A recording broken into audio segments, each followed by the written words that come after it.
ఈరోజు ఒక పేషెంట్ చేసిన చిన్న తప్పు వల్ల వాడి దగ్గర 19,000 ఖర్చు వచ్చింది. హాయ్, నేను డాక్టర్ ఆశిష్, డెంటల్ సర్జన్. ఈరోజు ఒక చిన్న ఇన్సిడెంట్ నేను చూసింది చెప్దాం అనుకుంటున్నా. పేషెంట్ డాక్టర్ దగ్గరికి రూట్ కెనాల్ ట్రీట్మెంట్ కోసం వెళ్ళారు. ఒక రూట్ కెనాల్కి దగ్గర 3 స్టెప్లు ఉంటాయండి. ఫస్ట్ స్టెప్లో మీ పంటి లోపల ఉన్న కెనాల్స్ ఓపెన్ చేసి దాన్ని మొత్తం క్లీన్ చేసి నరాన్ని తీసేస్తారు.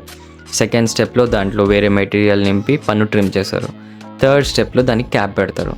సో ఈ పేషెంట్ ఏం చేశాడు, ఓవర్ స్మార్ట్గా ఉండి ఫస్ట్ స్టెప్ తర్వాత పెయిన్ పోతుంది అందరికీ. పెయిన్ పోయిన తర్వాత మళ్ళీ క్లినిక్కి రాకుండా చూసుకున్నాడు. మళ్ళీ క్లినిక్కి రాలేదు. 4-5 months తర్వాత ఇప్పుడు మళ్ళీ అక్కడ పెయిన్ అయ్యి స్వెల్లింగ్ వచ్చి ఈరోజు నా దగ్గరకు వచ్చారు. ఇప్పుడు పేషెంట్కి వచ్చిన ఖర్చు దగ్గర 18,000. ఎందుకో చెప్తాను వినండి. ఆ రోజు పంటికి వేర్లు బలంగా ఉండే, కాకపోతే దాన్ని ఓపెన్ చేసిన రూట్ కెనాల్స్ని అలాగనే వదిలేసుకొని మళ్ళీ డాక్టర్ దగ్గరికి రాకపోవడం వల్ల ఆ ఇన్ఫెక్షన్ కిందికి స్ప్రెడ్ అయ్యి ఇప్పుడు బోన్ కూడా వీక్ అయింది. సో బోన్ వీక్ అయిన తర్వాత పంటిని కాపాడడం ఇంకా కష్టం.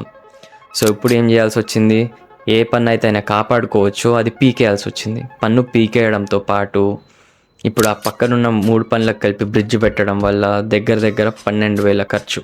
4-5 వేలలో పోయేది పేషెంట్ చేసిన ఒక సగం చిన్న మిస్టేక్ వల్ల సగంలో ట్రీట్మెంట్ ఆపేసుకొని ఇప్పుడు 12,000 ఖర్చు వచ్చింది పేషెంట్కి. సో ఎప్పుడన్నా ఏదైనా డాక్టర్ మీకు ఏదైనా ట్రీట్మెంట్ చెప్తే అది ఫినిష్ చేసుకునే వరకు వెళ్ళండి.